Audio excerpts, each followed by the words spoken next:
सबसे पहले हम सेशन शुरू होने से पहले थोड़ा बता दूं मैं अपने बारे में कि मेरा नाम आशुतोष कुमार है।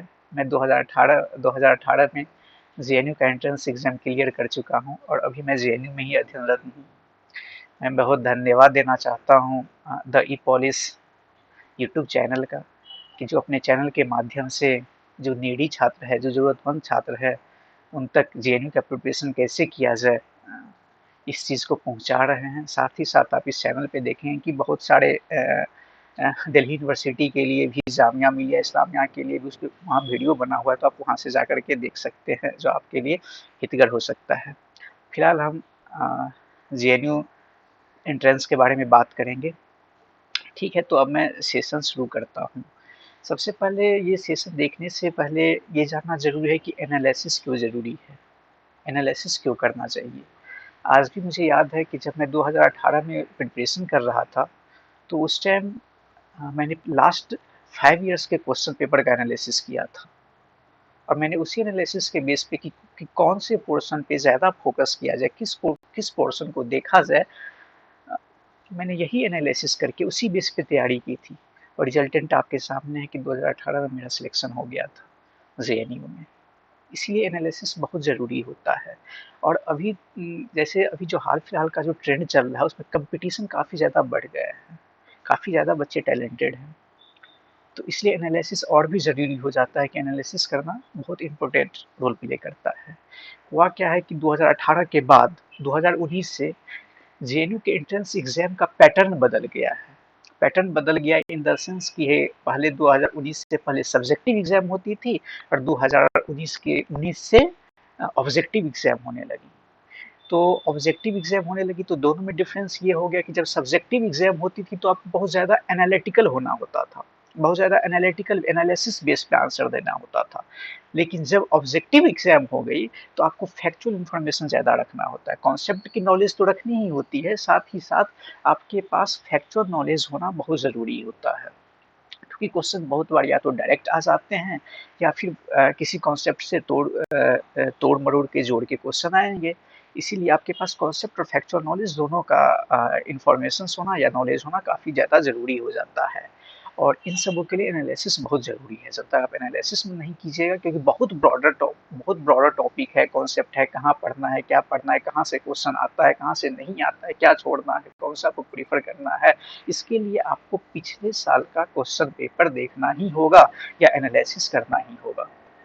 यहाँ तो मैं सिर्फ लास्ट ईयर का क्वेश्चन पेपर एनालिसिस कर रहा हूँ। उम्मीद करते हैं कि अगर आप लोग के पास टाइम होगी तो आप लोग घर पे पिछले 2 साल से जो ऑब्जेक्टिव एग्जाम हो रहे हैं उसका क्वेश्चन पेपर एनालिसिस कर लीजिएगा। ये आपके लिए ही फायदा होगा, आपके हितकर में होगा।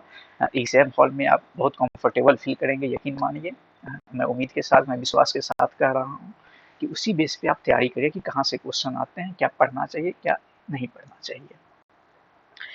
आज मैं जो डिस्कशन करूँगा, जो ये सेशन है, ये इस सेशन में मैं ज़्यादा इस चीज़ पे फोकस करूँगा, इस चीज़ पे ज़्यादा प्रेशर दूंगा कि जो चीज़ मैं बताऊँगा एटलीस्ट उतना आपको करके ही जाना है, उतना आपको एटलीस्ट पढ़ के ही जाना है, क्योंकि लास्ट ईयर यहाँ से क्वेश्चन आ चुका है।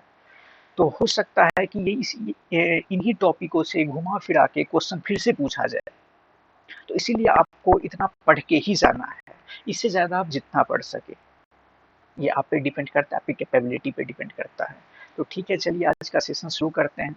आज का जो सेशन है उसमें हम किन किन चीज़ों पे टॉपिक पे डिस्कशन करेंगे, या हमारा डिस्कशन करने का क्रम क्या होगा, स्ट्रक्चर क्या होगा, इस चीज़ पे थोड़ा बात कर ले। तो सबसे पहले हम आपको पिछले साल के क्वेश्चन पेपर का एनालिसिस देख कर ये बताएंगे कि क्वेश्चन कहाँ से आते हैं, क्वेश्चंस कौन से फील्ड से आते हैं, कौन से स्ट्रीम से आते हैं, कितना क्वेश्चन आते हैं, क्या आते हैं, हम इस चीज़ पे डिस्कशन करेंगे। फिर आपको हम बताएंगे कि टाइप्स ऑफ क्वेश्चंस, क्वेश्चंस का टाइप कैसे होता है। टाइप्स ऑफ क्वेश्चंस का मतलब यह है कि क्वेश्चंस आपको किस तरीका से पूछा जाता है। टाइप्स ऑफ क्वेश्चन मतलब डायरेक्ट क्वेश्चन आता है कि इनडायरेक्ट क्वेश्चन आता है, कि किस वे में क्वेश्चन आता है, इस चीज़ पर हम बात करेंगे। फिर तीसरी जो हम बात करेंगे वो एनालिसिस ऑफ क्वेश्चन, ये मेरा मेन पार्ट होगा, मेन पोर्शन, बॉडी पार्ट यही होगा, एनालिसिस ऑफ क्वेश्चंस, जिसमें हम हर एक टॉपिक से जहाँ जहाँ से क्वेश्चन आए हुए हैं, किस टाइप के क्वेश्चन आए हैं, उन सबको बेस बना करके एक एनालिसिस करेंगे। जब आप एनालिसिस समझ जाएंगे, क्वेश्चन का टाइप समझ जाएंगे, फिर हम उसके बाद नेचर ऑफ क्वेश्चंस देखेंगे कि नेचर ऑफ क्वेश्चंस करने का मतलब ये हुआ कि क्वेश्चंस का लेवल कैसा होगा, क्वेश्चंस टफ होंगे या क्वेश्चंस मॉडरेट होंगे या क्वेश्चंस इजी होंगे, किस पोर्शन से किस टाइप के क्वेश्चंस आएंगे, इन सब बातों पे हम डिस्कशन करेंगे। जब आप ये सब डिस्कशन देख लीजिएगा तो उसके बाद हम ये फिर आपको बताएंगे कि कौन सी बुक आपको प्रीफर करनी चाहिए, किस बुक से किस सोर्स से आपको पढ़नी चाहिए, ताकि आपके क्वेश्चन सॉल्व होने की संभावना बढ़ जाए। फिर उसके बाद हम बात करेंगे आपको कि इस एग्जाम को क्रैक करने के लिए, जेएनयू एंट्रेंस एग्जाम को क्रैक करने के लिए कौन सा अप्रोच अपनाना चाहिए। ये सब एनालिसिस देखने के बाद, प्रिपरेशन करने के बाद क्या करना चाहिए, कौन सा अप्रोच अपनाना चाहिए, ताकि आपका एग्जाम हॉल में क्वेश्चन अटेम्प्ट करने की क्वालिटी बढ़ जाए, क्वेश्चन अटेम्प्ट करने की कैपेबिलिटी बढ़ जाए, ताकि आप मैक्सिमम से मैक्सिमम नंबर गेन कर सके। क्योंकि आप देखिए कि कट ऑफ बहुत हाई जाती है, लिमिटेड सीट है, कट ऑफ हाई जाती है, इसलिए आपको एक बहुत सही वे में, सही स्ट्रक्चर में प्रिपरेशन करना बहुत ज़रूरी है। साथ ही साथ हम उसके बारे में आपको बताएंगे कि इस एग्ज़ाम के बारे में कुछ मिथ भी है, जो जब मैं भी प्रिपरेशन करता था तो मुझे भी सुनने को मिला था।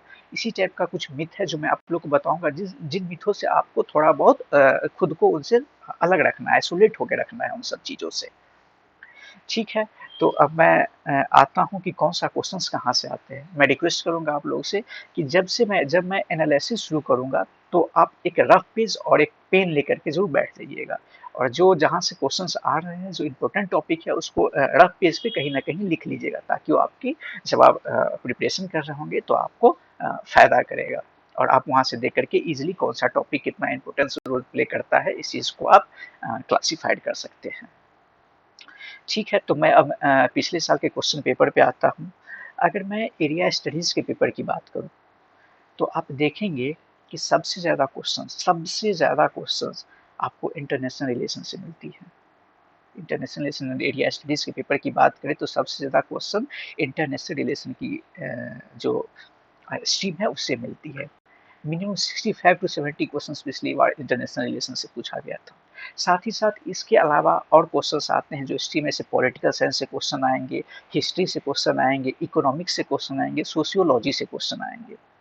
अगर इंटरनेशनल रिलेशंस का देखें तो अब 65 टू 70 क्वेश्चंस हो गया। फिर उसके बाद जो सबसे ज़्यादा वेटेज दिया जाता है वो है पॉलिटिकल साइंस का। पॉलिटिकल साइंस का वेटेज पिछले साल 21 क्वेश्चंस के आसपास आए थे। फिर उसके बाद हिस्ट्री में आपको 7 क्वेश्चन दिए गए थे पिछली बार।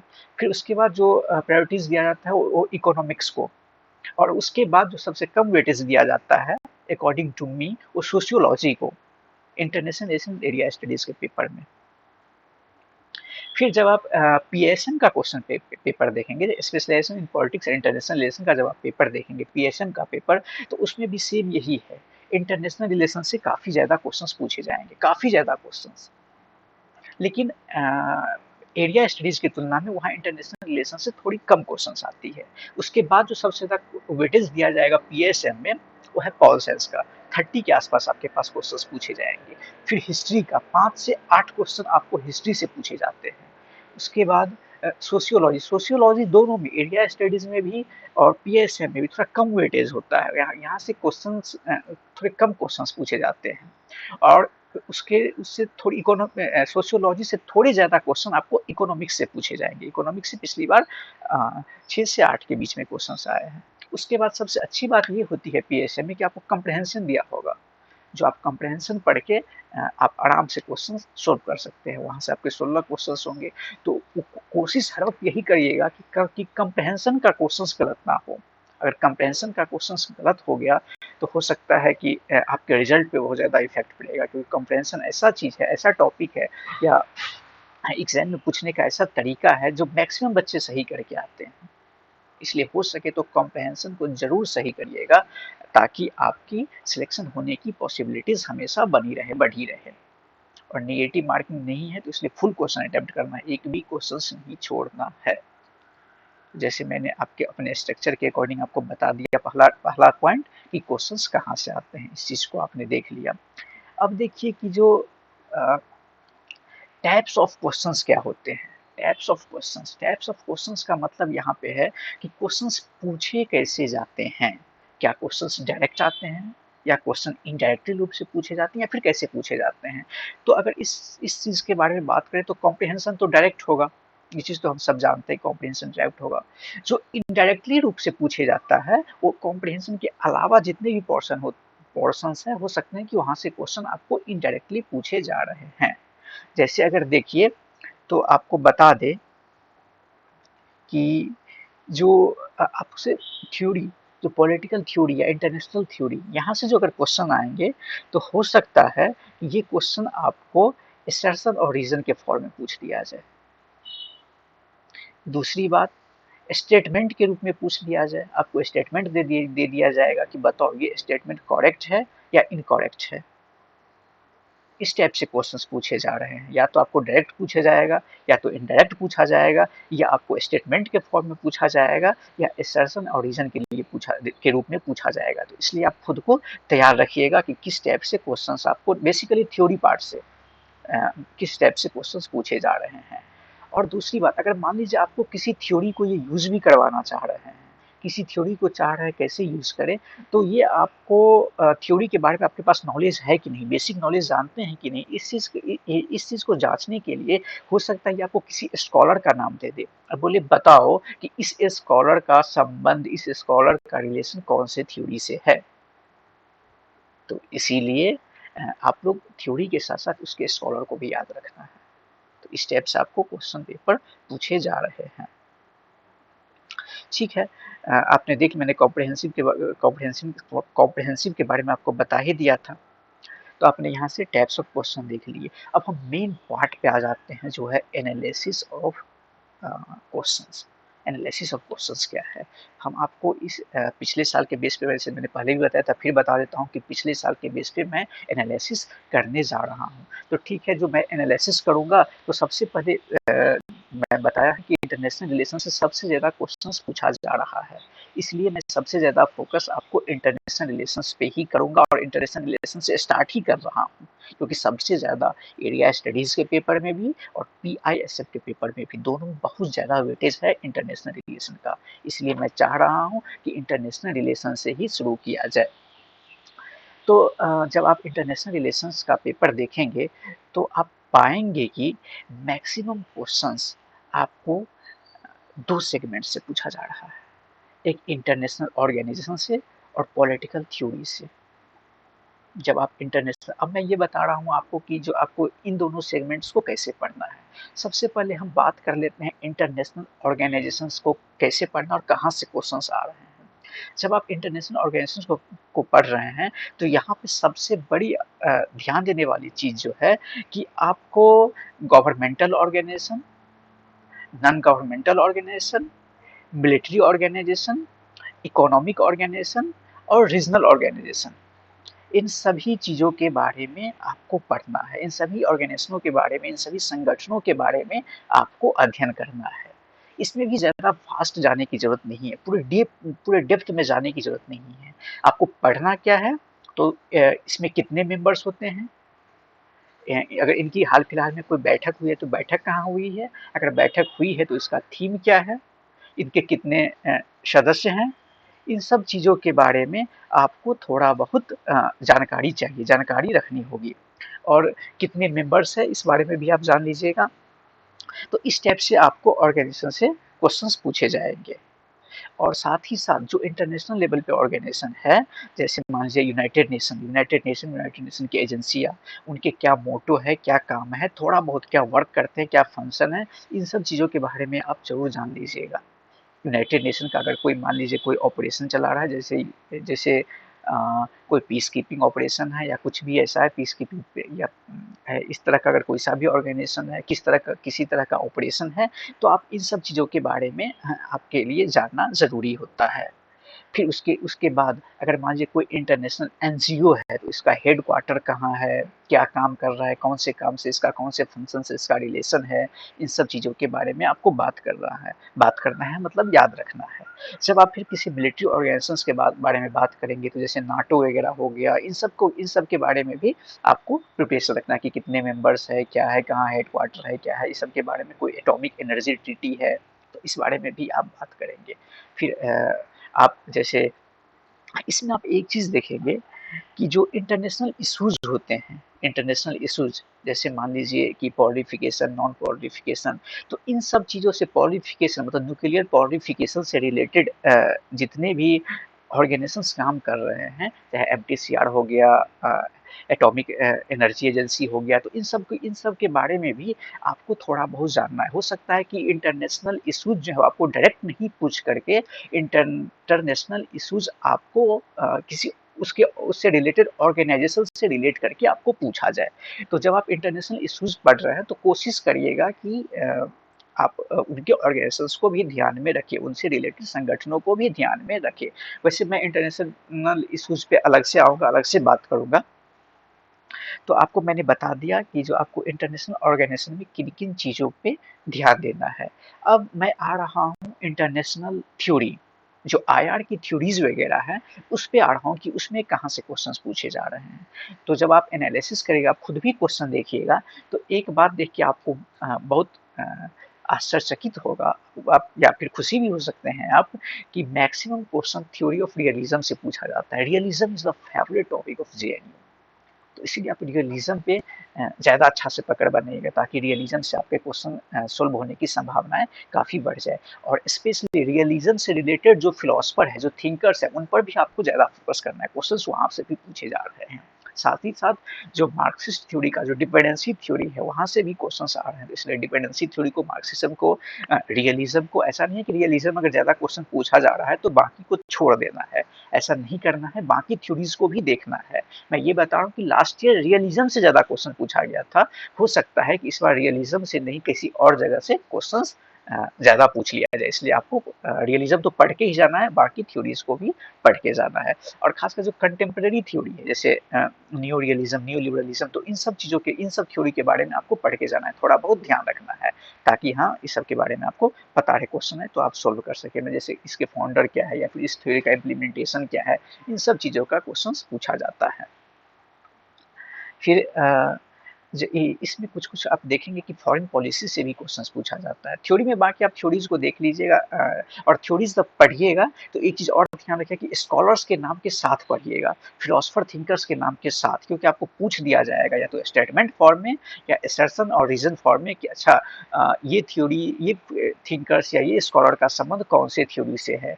स्टेटमेंट के फॉर्म में पूछ देगा या किसी भी टाइप से पूछ देगा। इसलिए आप थ्योरी के साथ साथ आप उससे रिलेटेड स्कॉलर के बारे में भी एक नज़र जरूर डाल दीजिए कि कहाँ से क्वेश्चंस पूछे जा रहे हैं।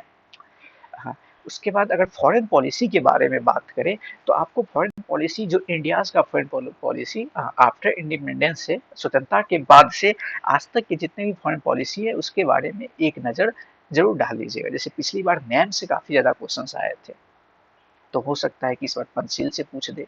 पिछली बार नेहरू से क्वेश्चन आया था, तो हो सकता है कि जो इस बार मोदी जी से क्वेश्चन पूछ ले, मोदी जी की फॉरेन पॉलिसी के बारे में पूछ ले। तो प्लीज़ आप लोग थोड़ा जो इंडिया जो अपने नेबरिंग कंट्री या फार नेबरिंग कंट्री या फिर किसी भी कंट्रीज़ के लिए अगर किसी टाइप का कोई ऑपरेशन कर रहा है, या उनके साथ कोई एक्सरसाइज कर रहा है, या उनके साथ किसी टाइप का अलायंस बनाया है, तो आप इन सब चीज़ों पे एक नज़र जरूर डाल के जाइएगा। जैसे पिछली बार इंटरनेशनल सोलर अलायंस से भी क्वेश्चंस पूछा गया था, नैम से भी पूछा गया था। और साथ ही साथ इसमें डिप्लोमेसी के फॉर्म के बारे में भी ध्यान दीजिएगा, इसके बारे में भी आप थोड़ा बहुत जान लीजिएगा।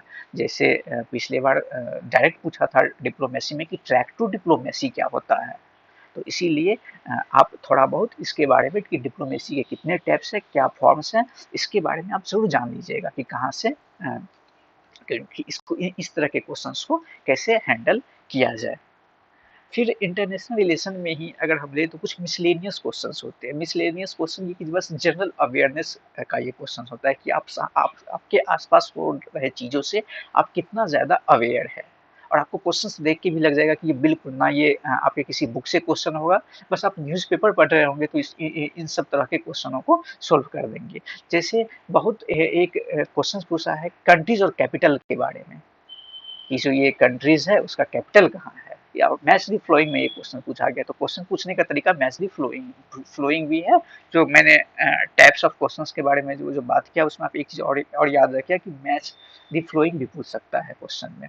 तो ऐसे ही पूछा उसमें आपको कंट्रीज और कैपिटल। तो अगर आप पिछले बार के क्वेश्चन पेपर को अगर आप देखेंगे तो आप देखेंगे कि जो जो कंट्रीज और कैपिटल पूछा गया है वो आपको या तो एशियन कंट्रीज से लिया गया है, सेंट्रल एशिया, मिडिल एशिया, यहीं से साउथ एशिया, इन्हीं सब के कंट्रीज से पूछा गया है। तो प्लीज़ एक बार आप एशियन कंट्रीज के जितने भी एशिया में कंट्रीज है उनके कैपिटल कहाँ है, उनका कैपिटल कहाँ है, प्लीज़ एक बार आप देख के जाइएगा। हो सके तो एशिया के अलावा अफ्रीका भी देख के जाइएगा, क्योंकि एशिया और अफ्रीका मैंने देखा है एनालिसिस करते टाइम बहुत फेवरेट टॉपिक है जेएनयू का, बहुत फेवरेट टॉपिक। मैक्सिमम क्वेश्चंस अगर अगर आपको इंडिया को छोड़ के पूछेगा और तो यहाँ से आने की संभावनाएं मैक्सिमम चांसेस होती मैंने देखा है कि जो एशिया और अफ्रीका से, इसीलिए आप यहाँ के एक बार जो कहाँ इनका कैपिटल कहाँ है, इनके कंट्रीज का, इसके बारे में जरूर एक नज़र जरूर डाल लीजिएगा। साथ ही साथ जो दूसरा जो पॉइंट है उसमें ये पूछा जा रहा है कि लीडर और कंट्रीज, कौन से लीडर का संबंध कौन से कंट्री से है। मैच द फ्लोइंग में क्वेश्चन रहेगा, इसीलिए आराम से अगर 5 मैच मान लीजिए मैच ऑफ द फ्लोइंग है, अगर 2 से 3 भी आ रहा है तो आपका आंसर निकल के पक्का आ जाएगा। इसीलिए आप आराम से 2 या 3 का नाम जानना बहुत ज़रूरी है, लेकिन इसके लिए आपको पढ़ना ज़रूरी होगा। तो यह बस आप जनरल अवेयरनेस से जो हाल फिलहाल में चर्चा में जो लीडर्स होंगे, चाहे या तो वो इलेक्शन जीते हो, चाहे या तो उनका निधन हो गया है, या किसी कारणवश वो चर्चा में हो, तो प्लीज़ आप उनके बारे में ज़रूर ये देख लीजिएगा कि वो कौन से देश से संबंध रखते हैं या ये कौन से देश से हैं। साथ ही साथ जैसे पिछली बार तो देश के बारे में पूछ दिया है, हो सकता है कि इस बार पूछ दे कि वो कौन से पार्टी से है। तो प्लीज़ थोड़ा बहुत जो पिछली बार पूछा है उससे थोड़ा बियॉन्ड जाके इस बार आपको थोड़ा पढ़ना है, देख लेना है कि वो कहाँ से क्वेश्चंस पूछा जा रहा है या क्या पूछा जा रहा है।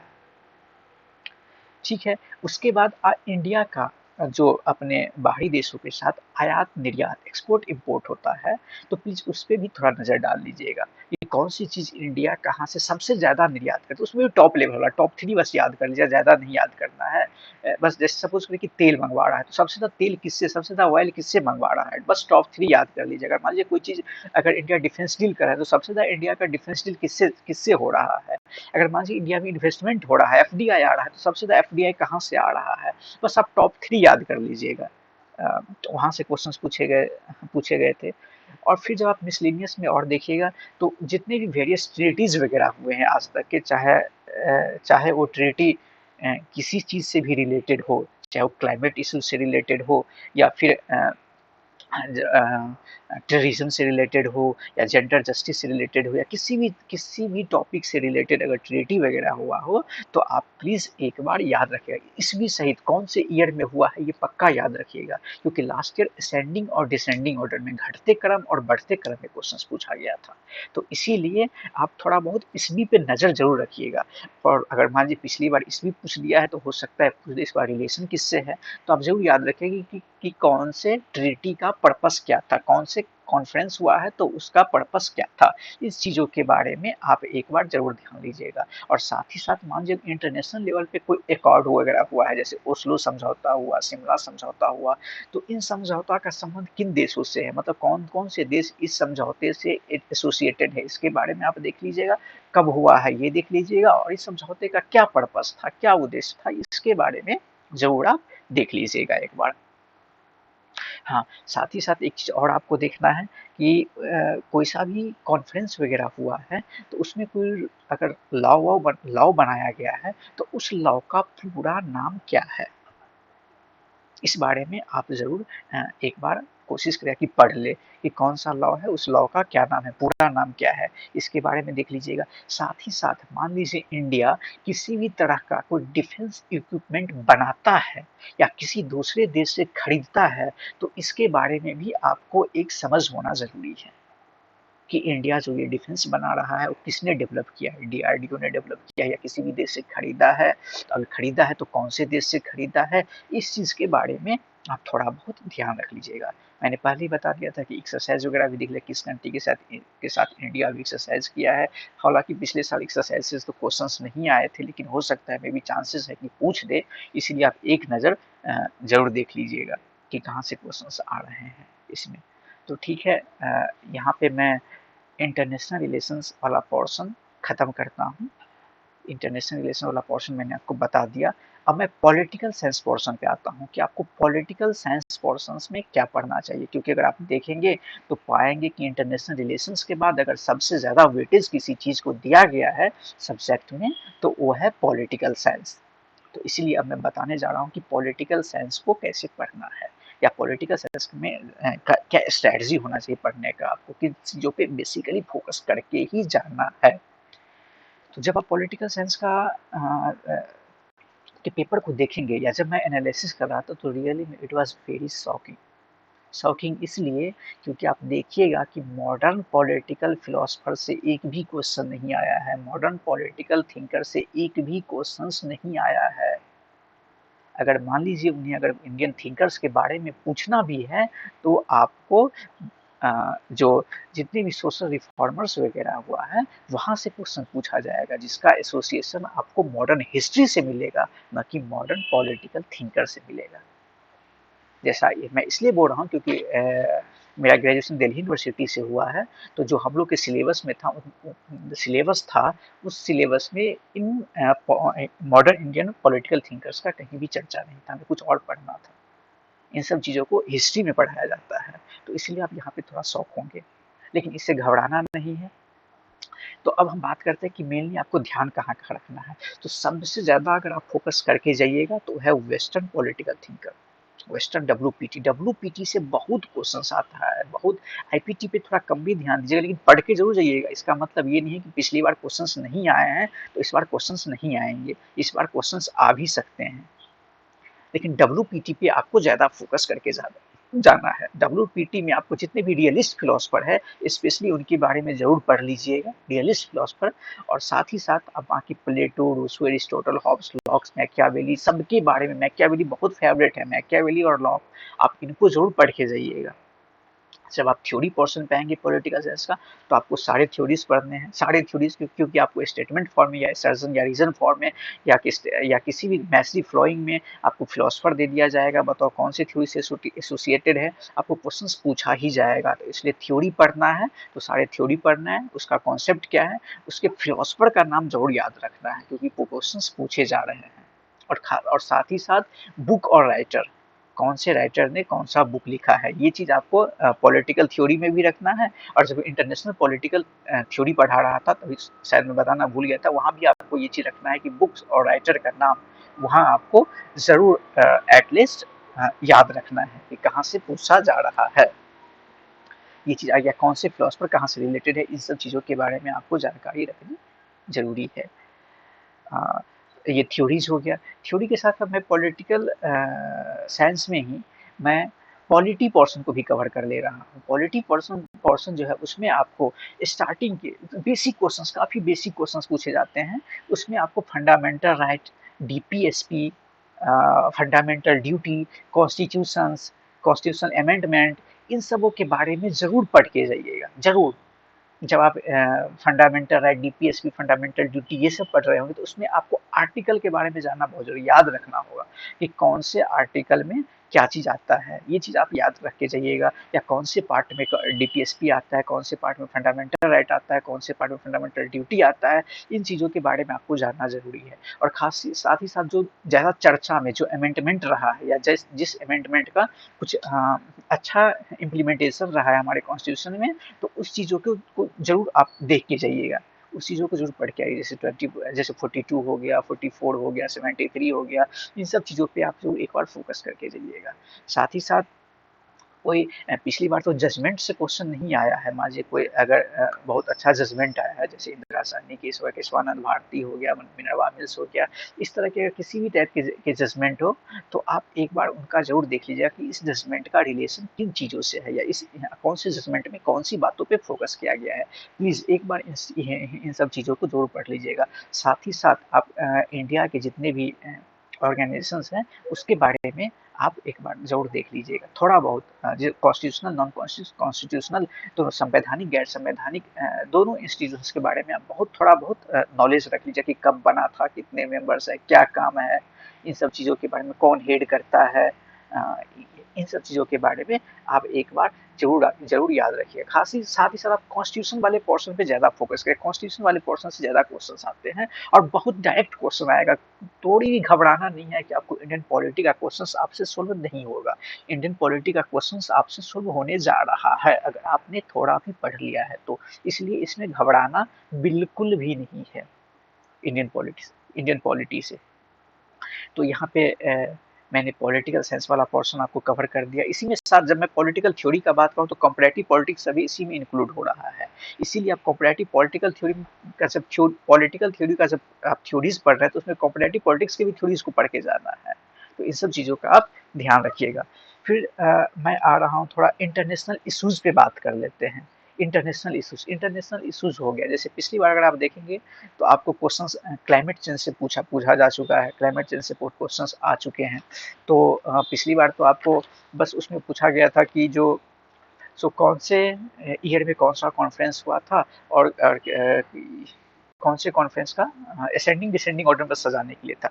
हो सकता है इस बार आपको पूछ दे कि क्या पर्पस था कौन से कॉन्फ्रेंस का, तो इस पे इस बार फोकस करके देख के जाइएगा, या कौन सा कॉन्फ्रेंस कहाँ हुआ था, इन सब चीज़ों को देख करके एक बार आप जाइएगा। तो मान लीजिए पिछली बार आ चुका है इस पे क्लाइमेट चेंज पे क्वेश्चन। ट्रेडिज्म पे देखा जाए तो ट्रेडिज्म पे जो क्वेश्चन आया था वो आपको जो ट्रेडिज्म से रिलेटेड जो रिबेल ग्रुप है, जो विद्रोही समूह है, वहां से क्वेश्चन पूछा गया है। विद्रोही समूह से, जैसे अफ्रीका के विद्रोही समूह पे पिछली बार क्वेश्चन आ गया था, आया हुआ है। तो प्लीज इस बार आप कौन से ट्रेडिज्म, जो किसी ट्रेडिज्म से रिलेटेड जितने भी ऑर्गेनाइजेशन है उनके बारे में पढ़ के जाइएगा। पढ़ के जाना है मतलब बस इतना कि कौन सा ऑर्गेनाइजेशन का संबंध कौन से कंट्रीज के साथ है, ये चीज आप पढ़ लीजिएगा कि कौन से कंट्रीज के साथ कौन सा टेररिस्ट ऑर्गेनाइजेशन संबंध रखता है। इसके बारे में आप एक बार जरूर पढ़ के चले जाइएगा। और साथ ही साथ अगर मान लीजिए इंटरनेशनल टेररिज्म पे अगर यूएन का कोई रेजोल्यूशन है, कोई प्रस्ताव है, तो इसके बारे में भी आप पढ़ के जाइएगा। साथ ही साथ मान लीजिए पिछली बार तो टेररिज्म और यहाँ से क्वेश्चंस पूछ दिया है क्लाइमेट चेंज से, हो सकता है कि न्यूक्लियर प्रोलिफिकेशन से भी पूछ दिया है, क्योंकि आपको इंटरनेशनल एटॉमिक एजेंसी के बारे में क्वेश्चन आ चुका है। हो सकता है इस बार एमटीसीआर के बारे में, एनएसजी पे आ जाए। तो इन सब चीज़ों के बारे में ध्यान रख के जाना है। जैसे जनरल जस्टिस पे पिछली बार क्वेश्चन नहीं आए थे, तो हो सकता है इस बार कुछ क्वेश्चन पूछ दे फेमिनिज्म थ्योरी को रिलेट करते हुए। तो प्लीज़ इस पे आप थोड़ा बहुत पढ़ के जाइएगा। तो इंटरनेशनल इश्यूज वाले पोर्शन को आपको मजबूत रखना है। और हो सकता है कि जितना इंटरनेशनल इश्यूज के लिए मान लीजिए कोई ऑर्गेनाइजेशन काम कर रहे हैं, कोई संगठन काम कर रहा है, संगठन कुछ भी हो सकता है, चाहे वो सरकारी संगठन या गैर सरकारी, तो आपको इसके बारे में ध्यान रखना है, इसके बारे में भी ध्यान रख के जाना है। या कोई एनजीओ जो वगैरह हो, इनके बारे में भी आपको ध्यान रख के जाना है। तो इंटरनेशनल इश्यूज भी देख लिया आप यहाँ पे। अब हम आते हैं आपको हिस्ट्री पोर्शन पे। हिस्ट्री पोर्शन से जो क्वेश्चंस पूछा जा रहा है, क्योंकि अगर इन तीनों के बाद देखें तो सबसे ज़्यादा वेटेज चाहे पीएसएम और एरिया स्टडीज दोनों में हिस्ट्री को ही दिया जा रहा है। तो हम थोड़ा हिस्ट्री पे बात कर लेते हैं। हिस्ट्री पे आपको दो हिस्ट्री के 3 सेगमेंट है, एक मॉडर्न हिस्ट्री, एंशिएंट हिस्ट्री और मिडेवल। प्राचीन भारत, आधुनिक भारत, मध्यकालीन भारत, ये 3 चीज़ें, 3 हिस्ट्री के 3 सेगमेंट है। तो उसमें से सबसे ज़्यादा फोकस आपको किसी चीज़ पे देना है तो वो है आपको मॉडर्न हिस्ट्री। मॉडर्न हिस्ट्री पे काफ़ी ज़्यादा फोकस देना है। और उसमें भी जो सबसे ज़्यादा फोकस करना है वो आपको जो रिफॉर्मर वाले, जो रिफॉर्म हुआ है, या भारत के जितने भी समाज सुधारक, इंडिया के जितने भी सोशल रिफॉर्मर रहे हैं, उन पे आपको ज़्यादा फोकस करना है। या उनके द्वारा कोई सा भी ऑर्गेनाइजेशन बनाए गए हैं, किसी भी तरह के संस्थान बनाए गए, किसी तरह के प्रार्थना, जैसे प्रार्थना सभा हो गया, इन सब चीज़ों के बारे में आपको जानकारी रखनी है कि कौन से संस्थान के फाउंडर कौन है। इस टाइप के क्वेश्चन आ रहा है, आपको मैच द फॉलोइंग में पूछ दिया जाएगा। तो जो IPT, Indian political thought, Indian political thinker जो थे, वहाँ का क्वेश्चन आपको यहाँ शिफ्ट करके पूछा जा रहा है, इसलिए काफ़ी विशेष महत्व हो जाता है आपका मॉडर्न हिस्ट्री का यहाँ से।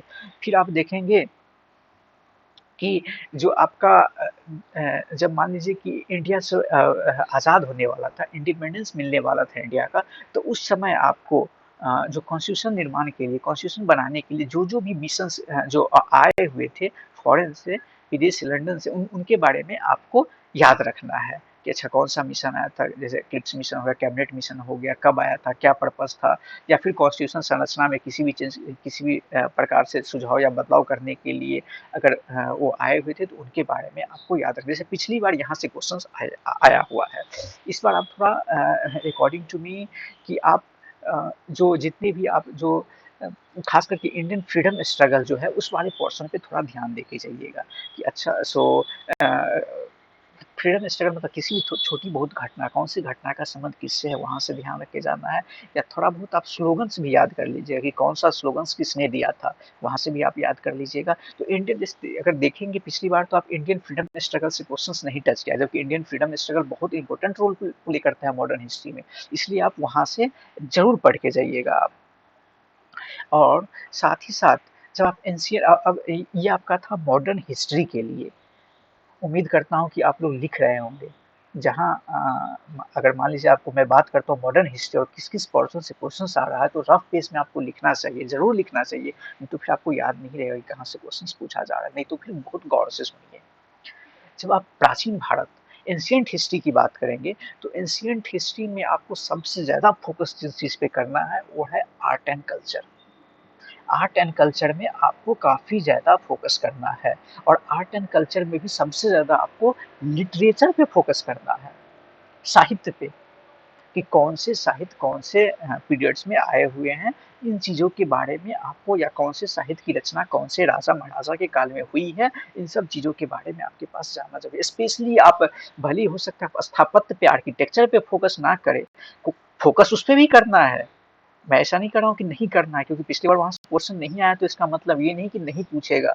पिछली बार आपको लिटरेचर से काफ़ी ज़्यादा क्वेश्चंस आ चुके हैं एंशिएंट हिस्ट्री में, तो इस बार आपको लिटरेचर तो देख के ही जाना है, आर्किटेक्चर भी देख के जाना है। और जब आर्किटेक्चर के बारे में पढ़िएगा तो आप मेडिएवल हिस्ट्री से तो क्वेश्चन ज़्यादा नहीं आया, लेकिन हो सकता है कि आप मुगल पीरियड का जरूर देख लीजिएगा आर्किटेक्चर, और बाकी इधर का तो आपको देखना ही पड़ेगा जो आपको एंशिएंट हिस्ट्री से आया हुआ। बस एक नज़र आप इन सब चीज़ों पे डाल लीजिएगा। फिर देखेंगे एंशिएंट हिस्ट्री में और कहाँ से क्वेश्चन आता है, तो आर्ट एंड कल्चर से मैंने बता दिया। आर्ट एंड कल्चर में आपको लिटरेचर वाला पार्ट पे ज़्यादा फोकस करना है। उसके बाद आप इम्पायर साम्राज्य पे, जो कौन से साम्राज्य थे उनके बारे में आप देखेंगे, तो आप मगध पे, गुप्ता पे, मौर्य पे, इन चीज़ों पे आपको फोकस करना है, मगध, गुप्ता, मौर्य। और उसके बाद आप जो फॉरेन से जितने भी आए थे, जैसे इंट्रूडर बन के जितने भी जो आक्रमण हुए हैं, उसके बाद जो इंडिया में शासन करने लगे, जो आप देखेंगे उत्तर पश्चिम का इलाका जो है हमारे भारत का, वहाँ पे जो शासन करने लगे, तो उनके बारे में आप जरूर जानिए। जैसे इंडो ग्रीक हो गया, कुषाण है, शक है, पार्थियंस है, इनके बारे में आप जरूर एटलीस्ट जान लीजिएगा, क्योंकि वहाँ से क्वेश्चंस पूछा जा चुका है पिछली बार, तो आप इनके बारे में एक नज़र देख लीजिएगा। ये हो गया। फिर उसके बाद एंशिएंट हिस्ट्री में आई थिंक इतना। हाँ, और एक चीज़ और, एंशिएंट हिस्ट्री में आप संगम लिटरेचर के बारे में जरूर देख लीजिएगा। संगम काल, जो संगम लिटरेचर है, जो दक्षिण भारत के जो लिटरेचर है वहाँ पे देख लीजिएगा। पिछली बार संगम लिटरेचर से क्वेश्चंस आ चुका है, तो हो सकता है इस बार आपको संगम लिटरेचर में जितने भी जो कुछ कुछ वहाँ पे लिटरेचर बचा है, वहाँ के ग्रामर से रिलेटेड हो, या कि फिर किसी भी तरह का स्टोरी से रिलेटेड हो, तो वहाँ पे आप उस टाइप के लिटरेचर को, आप संगम लिटरेचर को आप जरूर देख लीजिएगा, या कौन से राजा के पीरियड में जो संगम सम्मेलन है ये हुआ था, जहाँ पे इन सब लिटरेचरों का निर्माण हुआ था। तो इन सब चीज़ों को प्लीज़ एक बार आप देख लीजिएगा। मगध पे फोकस करना ही है, मगध एम्पायर पे। तो आपने मॉडर्न हिस्ट्री देख लिया, एंशिएंट हिस्ट्री देख लिया। अब मैं आपको मिडिएवल के बारे में बात करता हूँ, मध्यकालीन भारत। जब आप मध्यकालीन भारत मिडिएवल हिस्ट्री के बारे में बात करेंगे, तो मिडिएवल हिस्ट्री पे ज़्यादा फोकस करने की जरूरत नहीं है। पिछली बार अकबर से क्वेश्चन आया था, अकबर, और अकबर में भी आपको जजिया से रिलेटेड क्वेश्चन पूछा जा चुका है। आप सभी जानते हैं कि अकबर एक महान शासक थे, तो इसलिए वहाँ से क्वेश्चन पूछे जाने की संभावना है। अब जब अकबर से आगे है महान शासक थे, तो आप अशोका को जरूर पढ़ लीजिएगा। आप जब एंशिएंट हिस्ट्री पढ़ रहे होंगे तो अशोका को पढ़ के जाना है, क्योंकि खास कर जो जो इम्पोर्टेंस रोल प्ले कर रहे हैं, जो जो एकदम जाना पहचाना शासक, जैसे अकबर हो गया, जहांगीर हो गया, शाहजहां हो गया, हाँ, औरंगजेब हो गया, इन सब से हो सकता है क्वेश्चन आने की। अगर मान लीजिए मेडिएवल हिस्ट्री में अगर आपको क्वेश्चन पूछेगा भी, तो आपको मुगल पीरियड से ही पूछेगा, जो मुगल का पीरियड है वहाँ से क्वेश्चन आने की संभावना है। इसमें भी आप इनके जो कोई पॉलिसी अपनाए हो, इन पे फोकस करना है। जो कोई ऐसा पॉलिसी, जैसे जजिया से क्वेश्चन पूछा जा चुका है, तो इन पे फोकस कर लीजिएगा एक आप। और इसके अलावा अगर मान लीजिए कि इनके दरबार में कौन-कौन से ऐसे विद्वान बैठे हुए थे, उनके बारे में आपको पता कर लेना है। फिर इनके द्वारा कौन से आर्किटेक्चर का निर्माण किया गया है, इनके बारे में पता करना है, या इनके द्वारा जो निर्माण किए गए स्थापत्य है, जो आर्किटेक्चर है, वो कौन से राज्य में अभी स्थित है, इसके बारे में भी आपको थोड़ा जानकारी रख लेना है। और हो सकता है तो थोड़ा आप इनके एडमिनिस्ट्रेशन के बारे में जानकारी रख लीजिएगा, सेंटर से लेकर के इनके इनके नीचे जो इनके परगना थे, गाँव तक, जिला तक या प्रांत तक कौन-कौन सा ये एडमिनिस्ट्रेशन था इनका, कौन-कौन से अधिकारी, स्पेशली अधिकारी का नाम, जैसे जो जो प्रांत को देखते थे उनको क्या कहा जाता है, जो जिला को देखते थे उनको क्या कहा, जो जो जस्टिस वाले पोर्शन को देखते थे उनको क्या कहा जाता है। तो प्लीज़ आप इन सब के बारे में थोड़ा, ये जो प्रधानमंत्री थे उनको क्या कहा जाता है, इनके बारे में बहुत ज़्यादा फोकस लेकिन नहीं करना है मेडिवल हिस्ट्री में, थोड़ा बहुत आपको इन सब चीज़ों के बारे में नॉलेज रख के जाना है। तो यहाँ तक मैंने आपको किन किन पोर्शन को कंप्लीट कर दिया, तो इंटरनेशनल रिलेशन को कंप्लीट कर दिया, पॉलिटिकल साइंस को कंप्लीट कर दिया, हिस्ट्री को कंप्लीट कर दिया। हिस्ट्री में आपने तीनों सेक्शन को देख लिया था। अब मैं बात कर लेता हूँ आपसे मैप के बारे में। मैप से भी क्वेश्चंस पूछे जा रहे हैं, और मैप के बारे में जब आप एनालिसिस करिएगा तो आपको खुशी होगी कि जितने भी मैप से रिलेटेड क्वेश्चन पूछे गए हैं, वो या तो एशियन कंट्रीज के बारे में पूछे गए हैं या आपको अफ्रीकन कंट्रीज के बारे में पूछे गए। एशिया में भी मिडिल एशिया और वेस्ट एशिया काफ़ी ज़्यादा फेवरेट है इनका, तो प्लीज़ आप इन दोनों को देख के ही जाइएगा। बाकी अदर कॉन्टिनेंट को भी एक नज़र देख लीजिएगा, और इन दोनों को तो, एशिया और अफ्रीका को तो देख के ही जाना है। एशिया अफ्रीका से काफ़ी ज़्यादा क्वेश्चन पूछे गए हैं अदर फॉर्म में भी, इसलिए आप इन दोनों को देख के ही जाइएगा। तो आप वहाँ से मैप में, आपको बस मैप दिया होगा और लोकेशन दिया होगा, और आपको बस लोकेट करके बताना है कि ये लोकेशन किस जगह का है, कहाँ का ये लोकेशन है।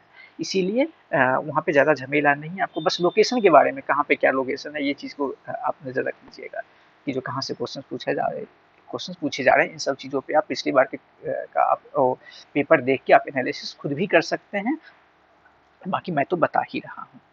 तो आपने वहाँ से ये देख लिया। मैप के बारे में बस इतना ही था कि आपको यहाँ से देखना है, स्पेशली एशिया पे और अफ्रीका पे जरूर फोकस करिएगा। साथ ही साथ एक टर्मिनोलॉजी को भी थोड़ा बहुत देख लीजिएगा। टर्मिनोलॉजी हो गया कि मान लीजिए पिछली बार जैसे आर्टिफिशियल इंटेलिजेंस पे क्वेश्चन पूछ लिया था, तो प्लीज़ आप इन सब चीज़ों टर्मिनोलॉजी पे आप क्वेश्चन देख लीजिएगा। जैसे डिटेंट क्या होता है, सैथिल जिसको सैथिल बोला जाता है, तो प्लीज़ इन सब चीज़ों के बारे में थोड़ा, यूएसएसआर से रिलेटेड कोई सा भी अगर कोई पॉलिसी अपना, जैसे एनईपी हो गया, तो इन सब चीज़ों के बारे में क्या मतलब है, टर्मिनोलॉजी डायरेक्ट क्वेश्चन यहाँ से पूछे जा रहे हैं। तो प्लीज़ इनके बारे में आप एक बार टर्मिनोलॉजी के बारे में थोड़ा बहुत आप फोकस कर लीजिएगा, ठीक है। अब हम बात कर लेते हैं आपको करंट अफेयर्स के बारे में, कि करंट अफेयर्स के क्वेश्चंस कहाँ से पूछे जा रहे हैं। तो करंट अफेयर्स में आपको वही जो अभी करंट हाल फिलहाल में चल रहा हो, चाहे कहीं पे कॉन्फ्रेंस हुआ हो, कोई ऑर्गेनाइजेशन की मीटिंग हुई हो, या कोई अलायंस किया हो, तो यहाँ से क्वेश्चंस पूछे जा रहे हैं। फिर आपको जैसे सपोज करिए कि जैसे पिछली बार सीपी ओबी वहाँ सबसे क्वेश्चंस पूछा जा रहा है, तो इस समय आपको बस ये याद रखना है कि जो कौन से इस तरह के ऑर्गेनाइजेशन में कौन कौन से कंट्रीज इन्वॉल्व है, या कोई एक्सरसाइज कर रहा है तो इंडिया किसके साथ एक्सरसाइज कर रहा है, इनके बारे में आपको थोड़ी बहुत पता रखनी है। जो अभी करंट से रिलेटेड, हाल फिलहाल में करंट से रिलेटेड जो क्वेश्चंस हैं उसके बारे में ध्यान रखना है। पिछले एक साल का क्वेश्चन आप रख लीजिएगा याद, बस आप हेडलाइन पढ़ लीजिएगा कि कौन कौन रिलेटेड है इन सब चीज़ों से। इंटरनेशनल कि जितने भी इंटरनेशनल लेवल पे या फिर नेशनल लेवल पे भी हाल फिलहाल में जो घटनाक्रम हो रहा होगा, इन सब चीज़ों के बारे में आप एक बार जरूर नज़र रख लीजिएगा। तो मैंने आपको करंट अफेयर्स बता दिया, आईआर बता दिया, पॉलिटिकल साइंस बता दिया, हिस्ट्री बता दिया, मैप बता दिया, टर्मिनोलॉजी बता दिया, ऑर्गेनाइजेशन सबसे रिलेटेड क्वेश्चंस बता दिया, किस फॉर्म में थ्योरी पूछा जाएगा, इन सब चीज़ों के बारे में बता दिया। सोशियोलॉजी का बहुत कम इम्पोर्टेंस है, तो आप बस एक बेसिक बुक देख लीजिएगा, सोशियोलॉजी का बेसिक क्वेश्चंस पूछे जा रहे हैं, जो आपको कहीं ना कहीं लगेगा कि ये पॉल साइंस से रिलेटेड है, जैसा मुझे फील हो रहा था, तो आप प्लीज़ वो थोड़ा देख लीजिएगा, तो वहाँ से आपका हो जाएगा, ठीक है। तो ये आपका जो मेन फोकस था एनालिसिस वाला, मे बी ये काफ़ी है एनालिसिस के लिए, इतना था, काफ़ी है ये।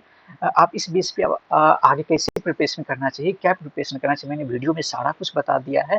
प्लीज़ आप इस चीज़ों पे फोकस करके, इस वीडियो को एक बार देख करके आप एक रफ पेज पे लिख करके कि किस चीज़ पे फोकस करना है, इतना तो पक्का कर लीजिएगा, इतना करना ही है। बाकी इससे बियॉन्ड, इससे रिलेटेड जा जाके जरूर कुछ पढ़ना है, क्योंकि इतना से पिछली बार क्वेश्चंस आ चुका है, तो इसी के इर्द गिर्द क्वेश्चन आने की मैक्सिमम संभावना बनी रहेगी। ये चीज़ जो है, जो आपके सिलेक्शन की पॉसिबिलिटीज पक्का बढ़ा देगी। सिलेक्शन होने की पॉसिबिलिटीज़ बढ़ा देंगी, लेकिन बाकी कंपटीशन तो काफ़ी ज़्यादा है, तो इसलिए आपको थोड़ा इर्द-गिर्द जाके पढ़ना ही होगा। अगर ये चीज़ हो गया, अब मैं आपको थोड़ा बात कर लेता हूँ कि जो नेचर ऑफ क्वेश्चंस कैसे हैं। मैंने जितने भी क्वेश्चंस बताया है उनमें किस तरह के क्वेश्चंस पूछे जा रहे हैं। तो जब आप कॉम्प्रहेंशन का क्वेश्चन देखिएगा, जो आपको गद्यांश टाइप का जो क्वेश्चन दिया जाएगा, बस आपको पढ़ के उसका आंसर आंसर करना है। तो ये जो एक मिनट, कॉम्प्रहेंशन, ये जो क्वेश्चंस है आपके पास, जो वो आपको बस एनालिटिकल होगा। आपको गद्यांश पढ़ना है, एनालिटिकल होकर थोड़ा बहुत सोचना है और बस नीचे में आपको आंसर करना है। 16 क्वेश्चन आएंगे, 16 टोटल क्वेश्चन आएंगे यहाँ से। तो यहाँ से आएंगे, फिर आप जब पॉलिटी का क्वेश्चन पे आएंगे, तो पॉलिटी वाला जो सेक्शन होगा बहुत इजी सेक्शन होगा, बहुत इजी डायरेक्ट क्वेश्चन आएगा। घबराना नहीं है पॉलिटी क्वेश्चन के लिए, आराम से पॉलिटी का क्वेश्चन आप सोल्व कर जाएंगे, पक्का सोल्व कर जाएंगे। फिर जब आप असर्शन रीजन का क्वेश्चन जब आप देखिएगा, तो मॉडरेट लेवल का क्वेश्चन होता है। मॉडरेट इसलिए हो जाता है क्योंकि थ्योरी से लिंक कर देता है, इसलिए थोड़ा मॉडरेट हो जाता है, और स्पेशली स्कॉलर पूछ देता है तो और ज़्यादा मॉडरेट हो जा रहा है। तो आप वहाँ देख लीजिएगा। फिर मॉडर्न हिस्ट्री का क्वेश्चन थोड़ा फैक्चुअल ज़्यादा है, इसलिए आपको इसको हम दोनों कैटेगरी में रखते हैं, एक मॉडरेट और इजी, दोनों कैटेगरी में आपसे यहाँ से कुछ क्वेश्चंस बहुत इजी होंगे, कुछ क्वेश्चन आपको थोड़े जो फैक्चुअल बहुत ही ज़्यादा फैक्चुअल होंगे वो थोड़ा मॉडरेट हो जाएंगे, क्योंकि फैक्चुअल ज़्यादा याद रखना थोड़ा मुश्किल हो जाता है। जब एंशियंट हिस्ट्री से क्वेश्चन आ जाएगा, तो रियली एंशियंट हिस्ट्री से थोड़ा टफ क्वेश्चंस पूछे जा रहे हैं, क्योंकि लिटरेचर का क्वेश्चंस बहुत मतलब इतना भी आसान नहीं होता है लिटरेचर से कोई, क्योंकि बहुत कम लोग इंटरेस्ट लेते हैं लिटरेचर वाले, खास करके एंशियंट लिटरेचर में नाम भी एक लंबा चौड़ा होता है। तथा आपको घबराना नहीं है, आपको पढ़ के जरूर जाना है, क्योंकि अगर एंशियंट हिस्ट्री में क्वेश्चन कहीं से आएगा तो लिटरेचर पोर्शन से ही क्वेश्चन आएगा। तो आर्किटेक्चर और लिटरेचर पे आपको फोकस करके ही जाना है। मैप का क्वेश्चन बात करें तो मैप का क्वेश्चन बिल्कुल ईजी होगा। मैप के क्वेश्चंस पे आपको ज़्यादा घबराना नहीं है कि मैप का क्वेश्चन सोल्व नहीं होगा, बस आप एशिया और अफ्रीका को देख के जाइएगा, आपको वहाँ से क्वेश्चन सोल्व हो जाएगा। जब पॉलिटिकल साइंस का क्वेश्चंस देखेंगे, पॉलिटिकल साइंस का, तो आपको हम इसको मॉडरेट और इजी दोनों में रख रहे हैं। कुछ क्वेश्चंस मॉडरेट होंगे, कुछ क्वेश्चंस इजी भी होंगे, जो डायरेक्ट क्वेश्चंस पूछ देंगे आप क्या पूछ देंगे। फिर इंटरनेशनल रिलेशन का क्वेश्चन के लेवल भी मॉडरेट ही रहेगा।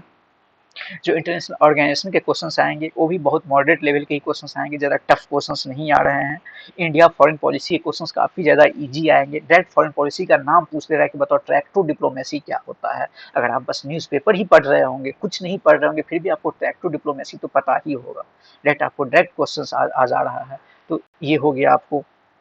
फिर इंटरनेशनल इशूज से जो क्वेश्चन है, वो आपको थोड़ा फैक्ट बेस्ड क्वेश्चन है कि कौन सा इंटरनेशनल कन्वेंशन कब हुआ था, तो थोड़ा फैक्ट बेस्ड हो जाता है, कहाँ हुआ था, फैक्ट बेस्ड हो जाता है, तो इसको थोड़ा याद रखना थोड़ा ज़्यादा मुश्किल तो नहीं है। इसलिए मैं इसको, है तो बहुत इजी, डायरेक्ट क्वेश्चन रहता है तो इजी में ही रख सकते हैं।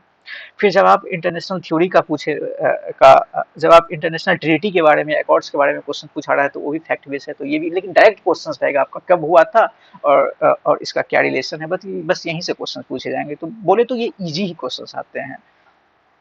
तो आपने देख लिया कि कहाँ से किस टाइप के क्वेश्चंस पेपर आ रहे हैं। तो मैंने आपको क्वेश्चंस कहाँ से आते हैं ये बता दिया, टाइप्स ऑफ क्वेश्चंस बता दिया कि कौन से सेगमेंट से कितना क्वेश्चंस आता है। फिर एनालिसिस ऑफ क्वेश्चंस बता दिया, जितने भी क्वेश्चन उसका एनालिसिस मैंने आपको बता दिया। नेचर ऑफ क्वेश्चंस बता दिया कि इजी होगा या मॉडरेट होगा या टफ होगा, ऐसा मैंने आपको अभी तक बता दिया। अब थोड़ा बात कर लेते हैं आपको कि जो कौन कौन से बुक फोकस करना चाहिए, कौन कौन से बुक को फॉलो करना चाहिए आपको। तो देखिए, जो मैं बुक बताऊंगा वो फुल एंड फाइनल बुक नहीं होगा, क्योंकि क्वेश्चंस आपको ऑब्जेक्टिव क्वेश्चन है, एनालिटिकल क्वेश्चंस नहीं है। तो इन बुकों को तो एटलीस्ट आपको पढ़ना ही है, ये बहुत बेसिक्स बुक होंगे। इसके अलावा आपको अपने लेवल से भी कुछ एक्स्ट्रा इन्फॉर्मेशन कलेक्ट करने की जरूरत है, ताकि आपकी प्रिपरेशन काफ़ी अच्छे ढंग से रहे और आप एग्जाम में काफ़ी बेहतर कर पाए। तो जब हम बात करते हैं आपको इंटरनेशनल रिलेशंस की बुक की, इंटरनेशनल रिलेशन हमारी सबसे ज़्यादा प्रायोरिटी होगी, क्योंकि बहुत सारे क्वेश्चंस यहाँ से पूछे जा रहे हैं। तो आप एंड्री हेवुड का बुक पढ़ लीजिएगा, ग्लोबल पॉलिटिक्स, एटलीस्ट ये तो पढ़ ही लीजिएगा। और बेरिस एंड स्मिथ का आपको पढ़ के जाना है, इससे आपको थ्योरी वाला पोर्शन काफ़ी अच्छा हो जाएगा। बेसिक बुक है, सिंपल लैंग्वेज में लिखी गई है, इसलिए ज़्यादा घबराने की जरूरत नहीं है, आराम से आप लोग पढ़ लीजिएगा। ज़्यादा बुक भी फॉलो नहीं करना है। अगर मान लीजिए थोड़ा और आपको इन्फॉर्मेशन चाहिए थोड़ा, तो कुछ हो सकता है तो कुछ और अगर बेहतर बुक अगर आपको दिखे तो आप किसी कोचिंग इंस्टीट्यूट का, खास करके जो यूपीएससी वाले कोचिंग होते हैं, तो उनका एक मटेरियल ज़रूर पढ़ लीजिएगा, क्योंकि बहुत डायरेक्ट फॉर्मेट में लिखा होता है, तो आपको पढ़ना बहुत ईजी रहेगा और इन्फॉर्मेशन भी अच्छा से गैदरिंग आप कलेक्ट कर पाइएगा। फिर जब पॉलिटिकल साइंस के बारे में बात करें तो बेसिक बुक ओपी गावा पढ़ना है, क्योंकि ओपी गावा काफ़ी ज़्यादा फैक्चुअल होकर लिखता है, जो आपको एग्जाम क्रैक करने में काफ़ी ज़्यादा आपको हेल्पफुल रहेगा। और उसके बाद आपको एंड्रयू हेवुड का भी बुक देख लेना है, और फिर राजीव भार्गवा के बुक को भी एक बार पढ़ लीजिएगा। थोड़ा बहुत एनालिटिकल अंडरस्टैंडिंग बन जाएगा आपका, जो कॉन्सेप्ट है वो कॉन्सेप्ट आपका बिल्डअप हो जाएगा, ताकि अगर मान लीजिए उस कॉन्सेप्ट से रिलेटेड क्वेश्चन पूछा जाए तो आप वहाँ पे फंसेंगे नहीं, उस क्वेश्चन को आप कर ले जाएंगे। लेकिन बेसिक आप ओपी गावा पे फोकस करिएगा, क्योंकि ये बहुत ज़्यादा फैक्ट बेस्ड रहता है, और अच्छी बुक है, सिंपल लैंग्वेज में एक अंडरस्टैंडिंग बढ़ा देगा, अंडरस्टैंडिंग बना देगा आपको। जो स्पेशली जो नॉन पॉलिटिकल बैकग्राउंड से हैं, जिनका पॉलिटिकल साइंस से कोई रिलेशन नहीं रहा है, उनके लिए तो और ज़्यादा बेहतर हो जाता है, इसलिए घबराने की जरूरत नहीं है, आप ये पढ़ लीजिएगा और ये आपका एक बेसिक कॉन्सेप्ट बना देगा। फिर जब इंडियन पॉलिटी के बारे में बात करें तो इंडियन पॉलिटी में आपको एम लक्ष्मीकांत छोड़ के कुछ भी नहीं पढ़ना है। आप एम लक्ष्मीकांत पढ़ के जाइएगा, मैं दावे के साथ कह सकता हूँ कि आप 90 to 95% क्वेश्चन जितने भी इंडियन पॉलिटी से पूछे जाएंगे आप पक्का सही करके आएंगे। हो सकता है कि आप 100% क्वेश्चन सही करके आए उसमें पॉलिटिक्स, आप केवल एम लक्ष्मीकांत पढ़ के लेके चले जाइएगा। हिस्ट्री के लिए आप मॉडर्न हिस्ट्री के लिए आप स्पेक्ट्रम पढ़ लीजिएगा, काफ़ी ज़्यादा स्पेक्ट्रम अच्छा है। स्पेक्ट्रम में सबसे अच्छी बात यह है कि आप देखिए कि हर पेज, हर चैप्टर के लास्ट पेज में एक समरी टाइप का दिया हुआ होता है, वो समरी फैक्चुअल होता है, तो प्लीज़ आप वो एक बार वो समरी देख लीजिएगा, तो हो सकता है कि आपको पूरा इंटायर बुक पढ़ने में थोड़ा कम मेहनत लगे, या आपके पास समय कम है, तो प्लीज़ उस समरी को जरूर पढ़ लीजिएगा, क्योंकि फैक्चुअल समरी थोड़ा होता है, तो वहाँ से आपका मॉडर्न हिस्ट्री आपका हो जाएगा। एंशियंट हिस्ट्री के लिए आप एनसीईआरटी का कोई बेसिक बुक देख लीजिएगा, एनसीईआरटी का जो बुक है वहाँ से आप कवर कर सकते हैं, खास करके लिटरेचर वाला पोर्शन, वहाँ पे आपको मुझे एनसीईआरटी के में है ये चैप्टर लिटरेचर वाला, तो वहाँ से आप कवर कर सकते हैं, या फिर आपके पास अगर कोई और अच्छी सोर्स हो तो प्लीज़ आप वहाँ से देख लीजिएगा। सोशियोलॉजी का कोई बेसिक बुक पढ़ लीजिएगा। सोशियोलॉजी के बारे में ज़्यादा आइडिया तो मुझे है नहीं, क्योंकि मैंने पढ़ा नहीं है, लेकिन फिर भी अगर कुछ अगर लगे कोई बेसिक बुक तो देख लीजिए एक बार। फिर मैप आपको ऑक्सफोर्ड का एटलस से एशिया और अफ्रीका पे काफ़ी ज़्यादा फोकस कर दीजिएगा, लोकेशन को देखते हुए कि कौन सा लोकेशन कहाँ है, इन चीज़ों पे आप फोकस करके मैप आप वहाँ से कवर कर लीजिएगा। बात रही करंट अफेयर्स की, तो करंट अफेयर्स के लिए पूरे एक साल का घटनाक्रम आपको देख के आना है, या देख के एग्जाम हॉल में आपको जाना है। तो इसके लिए मेरे हिसाब से किसी भी एक आईएएस वाले कोचिंग इंस्टीट्यूट का, विजन आईएएस का, या फिर किसी का भी अगर आपको जहाँ से भी लगे, आप उसका जो एक पीटी 365 आता है, जिसमें आपको इंटरनेशनल रिलेशंस का भी एक पीटी 365 आता है, तो एक साल का, पिछले एक साल का जितने भी घटनाक्रम हुए होंगे उसके बारे में आपको एक आइडिया लग जाएगा। बस आप हेडलाइन पढ़ लीजिएगा कि क्या चीज़ हो रहा है क्या नहीं हो रहा है, बस एक जनरल अवेयरनेस के लिए, तो वहाँ से आप इंटरनेशनल रिलेशन से रिलेटेड सारे इशू देख सकते हैं, तो वहाँ से आपका ये हो जाएगा। या फिर आपको कुछ और एक्स्ट्रा करने का मन हो तो मिनिस्ट्री ऑफ एक्सटर्नल अफेयर्स के वेबसाइट पे जाके, वहाँ पे आपको अगर मान लीजिए इंडिया ने भी किसी भी कंट्रीज के साथ कुछ किया, अगर जैसे चाहे हमारे कोई डेलीगेट्स या हमारे चाहे कोई मंत्री संतरी अगर मिनिस्टर्स वगैरह या प्राइम मिनिस्टर प्रेसिडेंट अगर कहीं गए होते हैं दौरे वगैरह पे, तो उनके बारे में एक प्रेस रिलीज होता है जिसमें काफ़ी ज़्यादा, या कोई वहाँ कुछ एग्रीमेंट वगैरह करते हैं तो उनके बारे में पूरा प्रेस रिलीज में लिख के आता है, तो आप वहाँ से थोड़ा बहुत हेल्प ले लीजिएगा। लेकिन मेरे हिसाब से अगर आप वहाँ देख लीजिएगा, किसी भी कोचिंग इंस्टीट्यूट का इंटरनेशनल रिलेशन वाला पूरा पोर्शन एक साल का कंपाइल मिल जाए, आपको कंपाइलेशन मिल जाए, अगर वो आप पढ़ लेते हैं तो काफ़ी है, उसके लिए आपको किसी और बुक की ज़रूरत नहीं पड़ेगी। तो उम्मीद करता हूँ कि कहाँ से कौन सा बुक पढ़ना चाहिए ये क्लियर हो गया, ये मैंने आपको बता दिया है। अब बताता हूँ आपको कि जो इस एग्ज़ाम को क्रैक करने के लिए आपको क्या करना चाहिए, क्या करना चाहिए इस एग्ज़ाम को क्रैक करने के लिए। तो आपको क्या करना है, प्रैक्टिस। पहले पढ़ना है, अभी तक आपने पढ़ लिया होगा, उम्मीद करता हूँ कि पढ़ भी रहे होंगे, और उसके बाद आपको प्रैक्टिस करना है। प्रैक्टिस हमें किन चीज़ों की प्रैक्टिस करना है, क्वेश्चंस कहाँ से लाएंगे, तो आपको एटलीस्ट पिछले 2 साल का क्वेश्चन पेपर लगा के जाना है। एग्जाम हॉल में बैठने से पहले आपको 2 साल का क्वेश्चन पेपर लगना चाहिए, और मैं बहुत स्ट्रिक्टली बोल रहा हूँ इस चीज़ों को, बात मानिए, अगर अभी अभी कर लिए ना आप ये, तो एग्जाम हॉल में आप हंसते हुए बाहर निकलिएगा, जिस तरह से हम निकले थे कभी। तो इसीलिए प्लीज़ आपको पूरा वो प्रैक्टिस सेट लगा के जाना है आपको। साथ ही साथ इंटरनेशनल रिलेशन का और पॉल साइंस का नेट जेआरएफ का क्वेश्चन पेपर लगा के ही जाना है। जो यूजीसी नेट का क्वेश्चन पेपर होता है वो आप एक बार हो सके तो लगा लीजिएगा। साथ ही साथ किसी भी अगर मान लीजिए कोई यूनिवर्सिटीज़ होते हैं जो अपने एमए एंट्रेंस का पेपर अगर मान लीजिए ऑब्जेक्टिव टाइप ले रहा है तो प्लीज़ वहाँ का पेपर आप देख लीजिएगा। जैसे मैं जानता हूँ कि डी और बीएचयू वगैरह सबका एमए लेवल का पेपर ऑब्जेक्टिव टाइप रहता है, तो प्लीज़ आप ये चीज़ एक बार देख लीजिएगा कि उस पेपर को भी आपको लगा लेता है। करंट अफेयर्स के लिए मैंने बता ही दिया है। और अप्रोच कैसे करें, तो ये चीज़ तो आपने देख लिया कि मतलब कौन सा पेपर कहाँ से सोल्व करना है। दूसरी बात, आपको आपको ऑप्शन को एलिमिनेट करना आना चाहिए, क्योंकि बहुत बेसिक आपको ऑप्शंस कुछ ऐसा घुमा फिरा के ऑप्शंस नहीं दिया जाएगा कि आप बिल्कुल होपलेस हो जाएंगे। और ऑप्शंस ऐसे होंगे कि आप आसानी से एलिमिनेट कर सकते हैं। अगर आपके पास थोड़ा भी समझ हो तो आप ऑप्शन एलिमिनेट कर दीजिएगा। एलिमिनेट एटलीस्ट 2 ऑप्शन एलिमिनेट हो जाए। अगर आपको मान लीजिए किसी भी क्वेश्चन में आपको 2 ऑप्शंस 50-50 आ रहा हो तो पक्का उस क्वेश्चन को करना है, करके आना है, लगा के आना है, क्योंकि नेगेटिव मार्किंग में घबराना नहीं है, आराम से करके आना है। इसीलिए ऑप्शन को एलिमिनेट करना बहुत जरूरी है, ये सीख लीजिएगा। साथ ही साथ अदर यूनिवर्सिटीज़ के पेपर को लगा लेना है, ये तो मैंने बता ही दिया। प्रैक्टिस करके जाना है। कॉम्प्रिहेंशन को कैसे सोल्व करना है, जब आप कॉम्प्रिहेंशन को सोल्व कर रहे होंगे तो आप पूरा उसका जो जितना दिया रहेगा पोर्शन जो पढ़ना है, स्पेशली आपको पिछली बार मैक्सिमम ग्लोबल साउथ से आया था, इंटरनेशनल रिलेशन का ही कॉम्प्रिहेंशन होगा, तो ज़्यादा घबराना नहीं है। इंटरनेशनल रिलेशंस वाले बच्चे को थोड़ा बहुत फायदा हो सकता है यहाँ पे, जो पॉलिटिकल साइंस के बच्चे हैं। तो आप एटलीस्ट एक बार पहले देख लीजिए कि क्वेश्चंस कहाँ पूछे जा रहे हैं, उसको एक बार पढ़ लीजिएगा। और जो टर्म को जो क्वेश्चन पूछा जाए वहाँ यूज हो रहा है, उस टर्म को जब आप कॉम्प्रिहेंशन पढ़ रहे होंगे तो जहाँ जहाँ उस टर्म की चर्चा हुई होगी पेन से एक बार बस आपको अंडरलाइन कर लेना है। अगर मान लीजिए वहाँ ऑनलाइन एग्जाम हो रहा है तो वहाँ पे लिख लेना है साइड में कि अच्छा इस रो में यहाँ से इस वाले जो मैंने क्वेश्चन पेपर में देखा था जो पॉइंट, उस पॉइंट पे यहाँ पे चर्चा हुई है।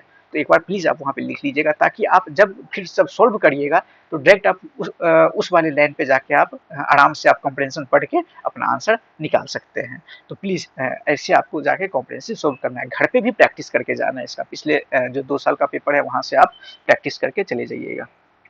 तो ये आपने देख लिया कि जो मैंने आपको बता दिया कि एग्ज़ाम हॉल में जाने से पहले या एग्ज़ाम दिन से पहले आपको क्या-क्या करके एटलीस्ट घर पे किन-किन चीज़ों का प्रैक्टिस करके आपको जाना है। तो मैंने आपको अप्रोच बता दिया कि इस एग्ज़ाम को क्रैक करने का अप्रोच क्या हो सकता है।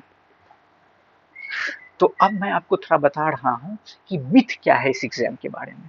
इस एग्ज़ाम के बारे में कुछ मिथ भी है। मिथ जैसे लोग अगर मैं बात करूँ तो हिंदी मीडियम इंग्लिश मीडियम का डिबेट काफ़ी ज़्यादा चलते रहता है कि Hindi medium English medium. Please इन सब बातों को माइंड से निकाल दीजिएगा। एग्ज़ाम हॉल में जाने से पहले या प्रिपरेशन करने के दौरान भी या अभी भी ये हिंदी मीडियम और इंग्लिश मीडियम का माइंड से जो ये आपके अंदर अगर द्वंद्व हो या किसी भी डायलेमा में निकाल दीजिएगा। ऐसा कुछ नहीं होता है। जब सब्जेक्टिव एग्जाम था तब थोड़ा बहुत फर्क पड़ता था। अब तो ऑब्जेक्टिव एग्जाम है, अब तो आपके बस नॉलेज फैक्चुअल नॉलेज का आपके यहाँ पे एग्जाम हो रहा है। तो ये चीज़ सब कुछ नहीं है। मैं आपको बता दूं कि मेरा हिंदी मीडियम था, मैंने जेएनयू का एग्जाम भी हिंदी मीडियम से दिया है। उस टाइम सब्जेक्टिव पेपर था, जब उतना इफेक्ट नहीं पड़ा तो अब तो बिल्कुल नहीं पड़ेगा। इसलिए इन सब चीज़ों को माइंड में नहीं रखना है। पहली बात ये।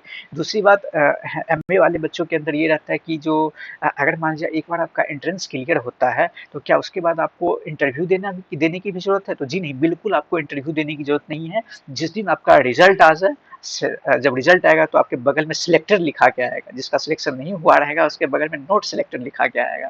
तो प्लीज़ जिसके बगल में सिलेक्टेड लिखा के लिख के आ जाए तो समझ लीजिएगा कि अगर आप एमए में हैं तो आपका जेएनयू में एडमिशन फिक्स है, पक्का है। आप उसी दिन अपना बैग वैग पैक करना शुरू कर दीजिए। कभी भी आपको एडमिनिस्ट्रेशन हॉस्टल के लिए बुला सकता है कि आप आ जाइए अब हमारे यहाँ। तो मिथ ये हो जाता है। फिर दूसरा मिथ ये है कि एग्जाम जेएनयू का एग्जाम है, इंडिया के सबसे टॉप यूनिवर्सिटी का एग्जाम है, तो क्वेश्चंस काफ़ी ज़्यादा हार्ड आएंगे, ये आएंगे वो आएंगे। ऐसा कुछ नहीं होता है। ज़्यादा डेप्थ में नहीं जाना है, बेसिक आपको नॉलेज रखना है। और जो नॉलेज रखना है सही नॉलेज रखना है बस। आपको इन सब चीज़ों पे आप थोड़ा बहुत ध्यान रख लीजिएगा। और बाकी कुछ भी मिथ उथ से थोड़ा भी नहीं घबराना है। क्वेश्चंस लेवल बिल्कुल ईजी होगा, कोई ज़्यादा टफ क्वेश्चंस नहीं पूछे जाएंगे, वही क्वेश्चंस होगा जो आप सभी जानते हैं। और एक चीज़ और आपके माइंड में चल रहा होगा कि ये इंटरनेशनल रिलेशन है तो फिर इंटरनेशनल रिलेशन से ही क्वेश्चन आने चाहिए, पॉलिटिकल साइंस से ही क्वेश्चन आने चाहिए, बाकी history geography economics sociology polity यहाँ से क्वेश्चन क्यों आ रहे हैं। तो मैं आपको बता दूं कि जो ये सब जो एमए लेवल का प्रोग्राम होता है, इसमें किसी भी स्ट्रीम से बच्चे आ सकते हैं। ज़रूरी नहीं है कि जो हिस्ट्री का बच्चा हो पॉल साइंस नहीं पढ़े। इनफैक्ट आप देखें कि जो बीटेक का बच्चा होता है वो भी पॉल साइंस वो भी इंटरनेशनल रिलेशन में पॉल साइंस में एडमिशन लेता है। मेरे बैच में खुद बहुत सारे बच्चे बीटेक किए हुए थे। बहुत सारे नहीं, 3-4 बच्चे ही, 2-3 बच्चे ही बीटेक किए हुए थे। दो मैक्सिमम बच्चे जो थे, जो आपको पॉल साइंस से थे, और जो उससे थोड़े कम बच्चे थे वो आपको जो पॉल साइंस से अलग स्ट्रीम है, जैसे हिस्ट्री हो गया, इकोनॉमिक सोशियोलॉजी, यहाँ से आए हुए थे, लेकिन जरूर थे वो बच्चे भी। इसलिए क्वेश्चंस आपको काफ़ी ज़्यादा डाइवर्सिफाई करके आपको क्वेश्चंस पूछे जाते हैं। तो ठीक है, मैं ये समझ रहा हूँ कि इतना इन्फॉर्मेशन आपके लिए काफ़ी होगा। एक बार आपको एक समरी दे देता हूँ कि मैंने क्या-क्या डिस्कशन किया है। क्या-क्या डिस्कशन किया। सबसे पहले आपको मैंने बताया है कि सब्जेक्टिव और ऑब्जेक्टिव दोनों क्वेश्चंस होने से क्या फ़र्क पड़ रहे हैं। एक बात चीज़ और आप यहाँ पे ध्यान दे दीजिएगा कि जो बच्चे हो सकते हैं कि कॉलेज में काफ़ी अच्छा परफॉर्मेंस कर रहे हों, काफ़ी ज़्यादा अच्छा परफॉर्मेंस कर रहे हों, कॉलेज टॉपर रहे हों, प्लीज़ अपने थोड़ा प्रिपरेशन का अप्रोच बदलिएगा। क्योंकि कॉलेज में आपको सब्जेक्टिव लेवल के प्रिपरेशन किया जाता है, जहाँ पे आप बेहतर करते आ रहे होते हैं। यहाँ पे आपको ऑब्जेक्टिव लेवल का पेपर है, थोड़ा फैक्चुअल नॉलेज चाहिए, इसलिए थोड़ा आप अप्रोच अपना ज़रूर बदलिएगा। आप टैलेंटेड है, नॉलेज आपके पास बहुत अच्छी बात है, लेकिन आप थोड़ा बहुत नॉलेज, थोड़ा बहुत अप्रोच ज़रूर बदलिएगा प्रिपरेशन करते टाइम। तो ये हो गया आपका। फिर दूसरा मैंने आपको बताया कि जो टाइप्स ऑफ क्वेश्चंस क्या है, कहाँ से क्वेश्चंस आएँगे। फिर आपको मैंने एनालिसिस ऑफ क्वेश्चंस बताया। फिर मैंने आपको नेचर्स ऑफ क्वेश्चंस बताया कि नेचर कितने टफ, हार्ड क्या है। फिर उसके बाद मैंने बताया कि कौन सी बुक प्रीफर करना चाहिए आपको। फिर मैंने इस एग्ज़ाम को क्रैक करने का अप्रोच बताया कि इस एग्ज़ाम को आप क्रैक कैसे कर सकते हैं। फिर मैंने आपको इस एग्ज़ाम के बारे में मिथ बताया, जो मिथ क्या है, जो भ्रम भ्रम क्या है, क्या अफ़वाह फैले हुए हैं, क्या अफ़वाह है इस एग्ज़ाम के बारे में। इन सब चीज़ों को मैंने आपको बता दिया है। तो प्लीज़ आप उम्मीद करता हूँ कि ये वीडियो आपके लिए काफ़ी ज़्यादा लाभदायक होंगे। अ, इस वीडियो को देख कर के आप काफ़ी कुछ सीखेंगे कि आगे आपको कैसे प्रिपरेशन करना है, क्या नहीं करना है। आपके जैसे बहुत सारे नीडी लोग होंगे। अभी कोरोना समय है, हर के पास पढ़ने का, हर रिसोर्सेज का एक्सेस नहीं हो सकता है। तो प्लीज़ अगर आप इस वीडियो को देख रहे होंगे, अच्छा लगे, अगर लगे कि हाँ काफ़ी ज़्यादा हेल्पफुल है, तो प्लीज़ अपने दोस्तों को भी बताइएगा, ताकि जेएनयू प्रिपरेशन के बारे में उनको भी पता चले कैसे पढ़ना है। कंपटीशन टफ हो गया है, कट ऑफ भी देखेंगे तो बहुत हाई जाता है, सीट लिमिटेड है, इसलिए आप ज़रूर पढ़िएगा। पढ़ने में कोई कोताही नहीं, कोरोना से बच के आराम से अपना ख्याल रखते हुए और प्रिपरेशन जरूर करिएगा। सबसे ज़्यादा फोकस प्रिपरेशन पे, इंटरनेशनल रिलेशन पे करना है, पॉलिटिकल साइंस पे करना है, और बाकी पोर्शन पे भी करना है। और क्वेश्चंस प्रैक्टिस खूब करके जाना है, खूब करके जाना है। बाकी जो और विशेष बात है कि आपकी एलिजिबिलिटी क्या होनी चाहिए एडमिशन के लिए। तो आप कहाँ पे कितने सीट है, कौन से पोर्शन में कितने सीट आए हैं, तो इन सब चीज़ों के बारे में आप जेएनयू के वेबसाइट पे जाके वहाँ पे ई प्रोस्पेक्टस है जो 2021 बैच का, प्लीज़ आप डाउनलोड करके एक नज़र आप उसको देख लीजिएगा। उसमें आपको पूरा इन्फॉर्मेशन दिया होगा। साथ ही साथ 2-3 दिन पहले आपने देखा होगा कि जो जेएनयू का एग्जामिनेशन फॉर्म भरना भी स्टार्ट हो गया है। आपकी एग्जाम डेट भी आ गई, इसलिए अब समय बहुत कम है। तो प्लीज़ आप एकदम तन मन धन लगा करके अब आप एग्जाम में जुड़ जाइए, प्रिपरेशन करने में जुड़ जाइए।